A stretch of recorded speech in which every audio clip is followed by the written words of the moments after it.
is kind of a cruel dilemma, is because if you ask, and I've spoken to Palestinians at length about this for years, and I cannot stand there, even though I support a one-state solution, i.e. one state with equal rights for everybody, a normal state, not a religious state or a sectarian state or whatever, but one state for everybody. I support that, but I can't tell a Palestinian that's been living under occupation and under the brutal siege and being bombed repeatedly at every turn, especially after the last 2 years, I cannot tell them that they can't have this interim solution of a recognition of a Palestinian state, which they regard, many of them, as a bridge to ultimately to saving their life, their homes, their freedom. So it is a cruel dilemma. And the cruel dilemma is a lot of these Western governments are not serious about holding Israel accountable.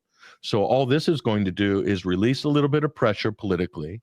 They're all patting themselves on the back because they've been seen to be doing something positive and constructive and somewhat on the right side of history, finally, after enabling Israel and facilitating a brutal genocide in the last 2 years.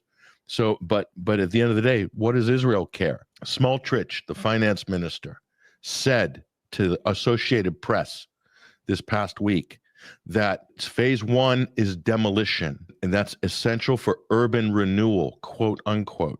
That's what he's told the Associated Press. And he says, we spent a lot of money on this war. Now it's time. We need to divide up Gaza for future marketing for the property development. Now we need to, complete the urban renewal. He used those words, urban renewal phase. And they're openly saying, he's saying, I've been talking to the United States about this. I've been in talks with the Americans. So that's what's actually happening behind the scenes. How is that acceptable to anybody?